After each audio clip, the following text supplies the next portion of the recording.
So real account rule ఏముంది?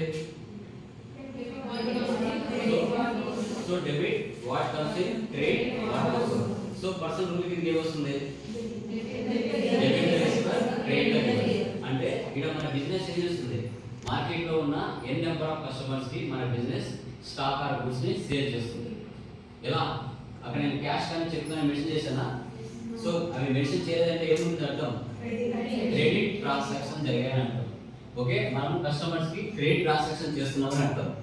అక్కడ నేను కానీ క్యాష్ కానీ చెక్ కానీ మెన్షన్ చేస్తున్నానంటే అక్కడ కంపల్సరీగా క్యాష్ ఆర్ చెక్ అని తీసుకోవాలి.